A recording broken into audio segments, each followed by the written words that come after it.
ስንት ሰራሽ?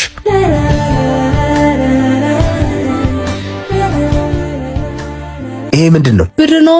ያው ክረምት አይደል? ብርድ ስለነበር ገብቼ ተኛ። ምን ማለት ነው ብርድ ነው ማለት? ቤቱ ስንት ወጪ እንዳለ ላስታውስሽ እንዴ? ምን አርጊ ነው የምትለኝ? አንዳንዴ ሚስትህ መሆኔንም ትረሳዋለህ እንዴ? አይመለከተኝ። የልጃችን የትምህርት ክፍያም ደርሷል። ስለዚህ ምንም ምክንያት አልፈልግም። ስለዚህ ልክ እንደ በፊቱ ጸባይሽን አሳመረሽ ብትኖር ይሻልሻል። እኔ በጣም እየሰለቸኝ ነው። ቆይ ግን እየታወቀህ ነው? እኔ ከማንም ሰካራም ወንድ ጋር ተኝቼ በማመጣው ብር እኮ ነው እየኖርን ያለ ነው። አንተም ስራ መስራት መጀመር አለብህ። አባዬ ጥያቄ አልገባኝም። ማሰራኝ የኔ ልጅ በኋላ በደንብ አሰራሻለሁ። እሺ አሁን ከእናትሽ ጋር እያወራን ነው። ሂጂ ግቢ።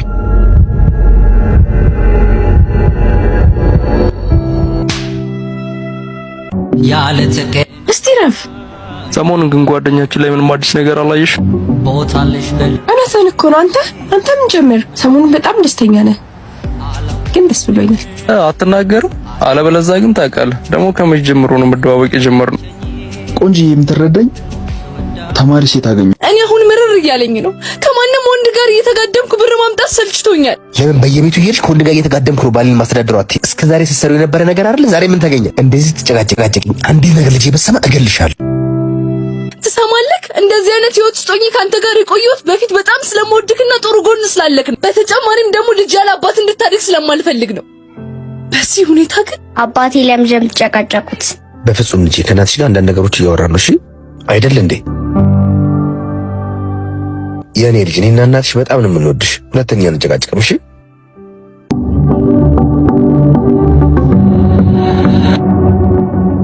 አንተ እያለህ እኔ መጥቼ ሰራተኞቹን ልቆጣጠራቸው ታውቃለህ አይደለ? ሰራተኞቹ ወይ እኔ ወይ አንተ ከሌለ ስራ እንደማይሰሩ አውቃለሁ አባ። ሰሞኑን ትንሽ ነገር ገጥሞኝ ነው፣ አስተካክላለሁ። አውቃለሁ እንዴት እንደምታገዘኝ፣ ግን የሰሞኑ ሁኔታህን አልወደድኩልህ።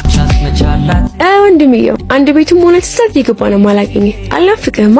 ይሄው እኔም ይሄን ያልኩት አስተካክላለሁ አላልኩኝ አይደል አባቢ? አሁን የጀመርኩትን ጉዳይ መጨረሻ ትንሽ ብር ፈልጌ ነው። እንዴ አባቢ ባለፈው ያልኩት ሳታረግ ለሱ እንደፈለገኝ ነው አመሰለ። አንቺ ታላቅሽ እኮ ነው እሱ። ይኸውልህ ደግሞ እንዳትቆይ እፈልግሃለሁ። ታውቂያለሽ የማይሆን ቁማር ነው የጀመርሽው። ምን ታካብጀልሽ? የሆነ ነፈስ ነገር ነው ባክሽ። ባይሆን እንደሱ ነፈስ ጓደኛ ካለ አስታውቅሻለሁ። አሁን በቅጡ ያልተማርሽ ልጅ ምን ስትይ ተማሪ ነኝ አልሽው? በቃ አሁን ይሄን የማብራሪያ ሰዓት አይደለም፣ በኋላ እናወራለን። ደግሞ የእንጅል ማኑ ፈትሎ የተቀበለ በዚህ ዘመንም አበባ መንገድ ላይ ይዞ ይቆማል። ያለ ተቀናቃኝ ያለ ፍቅር ቦታለሽ በልቤ።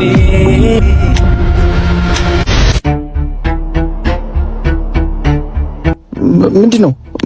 ኧረ ምንም አስተማሪያችን ነው እኮ ነው። እና ታውቃለህ በይሳት ከወንድ ጋር መተት በጣም ከባድ ነው። ችግር የለውም እረዳሻለሁ። ዛሬ ደግሞ አምሮብሻል። ዛሬ ሰብራን ነው። ውይ ታውቃለህ አይደል? ቤት አይፈቅዱልኝ። አሁን ያልኩህን አመጣህልኝ? አምጥቻለሁ፣ ግን እየናፈቅሽ ነው። መች ነው አብረን የምንውለው? በቅርቡ አልኩህ አይደል? አንተ ስታስቸግር አያምርብህም፣ ጨዋስቱን ነው የሚያምርብህ። አሁን ስጠኝና ቶሎ ልሂድ። አላወዳደርም አቻስ መቻላ ጎበዝ ልጅ። ከዚህ በላይ ጸባይን ካሳመርክ ደግሞ ብዙ ነገር ይሰጣል። ስወዳት ታውቃለህ ግን ምን እንደሚቆጨኝ? ምንድነው ንገሪ። የዛኔ ቶሎ እንነድ ስትለኝ አለመውለዴ ይቆጨኛል። ኧረ መስግኝ፣ ለልጅ ወልደናል አይደል? ደግሞ ማንከርክሉን አንቺም ገና ነው። ዝም በል እባክህ፣ በንፋስ አይረገዝ። ታውቃለህ ግን ስንት ጊዜ እንደሆነ? ይቅር በሉኝ እመቤቴ። ይቺ ጾም ትፈታና ዛሬ ስንት ሰዓት ነው ከቤተ ክርስቲያን የምትመለሰው? ለሊት ኪዳን መቆም አለብኝ። ሰሞኑን እየደከምኩ ነው። አበርቺኝ የኔ ሚስት። ቁልፉን በር ስር ማስቀመጡ እንዳትረሺ። ማሚ እንዳንቺና እንዳባየን ትዳር ማየት ያስቀናል። በዚህ ዘመን ለፍቅረኝነት እንኳን መቆየት በሚከብድበት ጊዜ በትዕግስት ግን ወደፊት ሁሉን ነገር ትደርስበታለህ። ለመድከው ስራው እንዴት ነው? ኧረ በህግ አምላክ የቤቱን እንኳን ተይልን እንጂ። ኧረ እኔ ለመድከው የቤቱን ያልኩት። ለመደው አልለመደው ወንድ አይደል እንዴ? እኛ አለን አይደል እንዴ በየቀኑ አዲስ ሰው የምንለምደው? አንቺ ደግሞ ከማማር ሌላ ምንም ነገር የለሽም። ይልቅ ጓደኛዬ የባልሽ ነገር እንዴት ሆነ? ምንም የለም። አሁንም ምን ይውለሽክም ነው? ምን አይነት ህይወት ነው አንቺ ዝም ምን የምትይው? ምን ማድረግ እችላለሁ? ውሳኔው እሷ ነው። በሉ መጣው። ሄሎ፣ ያቺ ተማሪዋ ልጅ በፀጉር ፑር ማያስታቆማለች። ቅባቱን ልክ ይልካል። አዎ ተቀብያለሁ። አሁን በ3 ወሩ ፀጉሩ ሲያድግ በምን ሙድ እንደምትይዝ ያለው አንተ ስራውን ለመድከው። የማይለመድ የለ እየተለመደ ነው። የት ሆነ ነው?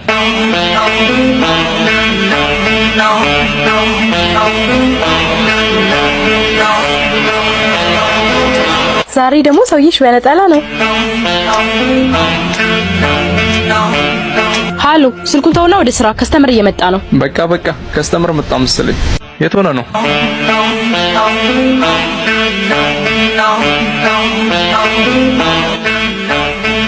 ዛሬ ደግሞ ሰውዬሽ በነጠላ ነው። ሃሎ ስልኩን ተውና ወደ ስራ ከስተመር እየመጣ ነው። በቃ ከስተመር መጣ መሰለኝ። አንተ ጉደኛ ዛሬ ደግሞ በነጠላ መጣ። ምን ላድርግ ብለሽ ናፍቆትሽ አላስቀምጥ አለኝ። ሃኒ ባሪስታውስ አሁን ነበር እኮ። በጣም ሊናፈቅሽ። እንደውም ውስጥ እንግባ እንዲያመጣልን ንገሪያት። በቃ ውስጥ ነን። 2 ቢራ ያመጣለን። ቢራ ያየሁትን አታምኝም። ምንድን ታውቃለህ? እኔ በጣም ነው የሚጨንቀኝ። እስካሁን እኔ ማመን አልቻልኩም። አንተ ልጅ በጣም እያናደርከኝ ነው። ለምን ያየሁን የማትናገረው? የኢዮብ አባት ምን? እሺ ተረጋግተሽ ስሚኝ። አዲስ የተቀጠርኩበት ሆቴል የኢዮብ አባት ከስተኛ አዳሪ ጋር ወደ ሩም ሲገቡ አየኋቸው። ምን? ሚስቴን ፈትቻ አገባሻለሁ ካልክ ድፍን 7 ዓመት አለፈ። እሱማ በቅርብ ይስተካከላል። ሁሉም ጫፍ ደርሷል። ምን ነው ብር ምናምን የቀነስኩት ነገር አለ እንዴ? ሁሌ ጫፍ አይሰለችክም? ለኔ ሁሌ ብር ስለምትሰጠኝ ሰው መሆኔንም ትረሳዋለህ አይደል? አንቺ ልጅ ምን ሆነሻል? በጭቅጭቅ ተቀበልሽኝ። እኔ ብቻ አይደለም ባለትዳሩ፣ አንቺም ባለትዳር ነሽ። የኔን ትዳር አትበለው። ልጅ ወንድ የሌለበት ቤት እንድታድግ ስለማልፈልግ ነው እንጂ እኔና እሱ መሀል አንድ ቤት ከመኖር ውጪ ምንም ነገር የለም። ምንም ማለት ነው? ህፃኗ እኮ የጋራ ልጃችሁ ነች። ይኸውልህ ባሌ ከቡና ቤት የማመጣውን ብር እንኳን ለመቀበል አንድ ቀን ዘግንኖት አያውቅም። ስለዚህ እሱን ለመበቀል ወሰንኩ። ማለት አልገባኝም። ይህን ነገር ለመናገር ስጠብቅ የነበረው ከዛሬ ነገ ሚስትህን ፈተህ ትመጣለህ በሚል ሰበብ ነው። አሁን ግን ይበቃል። ወይኔ የዴኒን ወረቀቱስ? የምን ወረቀት? ወይኔ ያለቀልኝ። በቃ በቤት መሆን አለበት።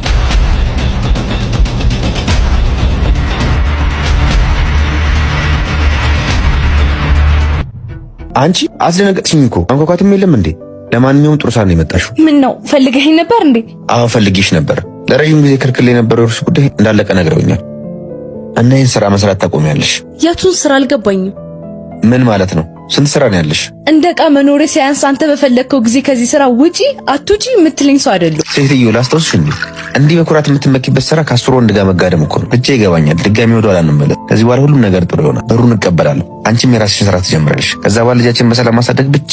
ግን ሁሉም ነገር በአንድ የሚስተካከል ይመስልካል? ብዙ መጥፎ ነገሮች አጋጥሞኛል። ለመረጋጋት ትንሽ ጊዜ ይፈልጋል።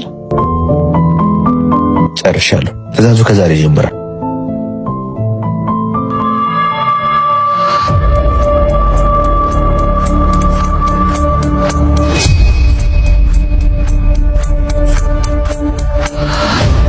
መነጋገር አለብን። አስደነገጥሽኝ እኮ። በሰላም ነው እንደዛ ሆነሽ ወጣሽ? አይደለም፣ ማወቅ ያለብህ ትልቅ ሚስጥር አለ። ረጅም ዓመት ብቻ ስሰቃይ የኖርኩበት ነገር ነው። ምንድነው? አስጨነቅሽኝ እኮ።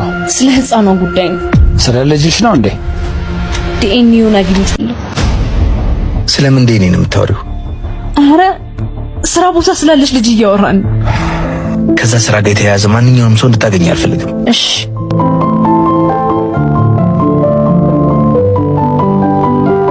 መጥቶ ነው እንዴ? አዎ እቃ ረስቶ መጥቶ ነው። የሰማኝ መስሎኝ በጣም ደንግጬ ነበር። ለማንኛውም በጣም እፈልጋለሁ። የተለመደው ካፌ እንገናኝ። ለምንድን ነው እንደዚህ አጣርፈሽ ፈለግሽኝ? ግን የሰሞኑ ባህሪሽ ምንም ሊገባኝ አልቻለም። ምን ማድረግ እንዳለብኝ አላውቅም። ከማንም ጋር እንዳልገናኝና ስራውን እንዳቆሙ ማስጠንቅቆኛል። ከዚህ ሁሉ አመት በኋላ ምን ተገኘ? የሆነ ሲጠብቁ የነበረው እርስ ሳይሳካለት አይቀርም። አሁን እሱን ተወነ የመጣሁት ለሁለት ወሳኝ ነገሮች። ምንድን ናቸው? አንደኛ ከሚስት ጋር እንዲሁ ስትሸነግለኝ ነው የምትኖረው ወይስ ትለያያለህ? አሁን የሁሉ ነገር መጨረሻ ላይ ነው። ከልብ እንድትመልስልኝ ነው የምፈልገው። ሁለተኛውስ? መጀመሪያ ጠየቅኩህን መልስልኝ። ይገባኛል። እስከዛሬ ድረስም ልጆቼ ነፍስ ይወቁልኝ ብዬ ነው እንጂ ከሷ ጋር የምኖረው አሰልችቶኝ ሰልችቶኛል። እጄ ላይ የሚገኙ አንዳንድ ንብረቶችን ላሸሽ። ከዛ በኋላ ሁሉንም ነገር ትቼ ወደ አንቺ መምጣት። ጥሩ። ወደ ሁለተኛው ነገር ስንሄድ ይሄ ምንድን ነው? እንደምታየው የዛሬ 7 ዓመት የወለደችው ልጅ አንተ እንደምታስባት የቶማስ ሰጡ ያንተ ናት።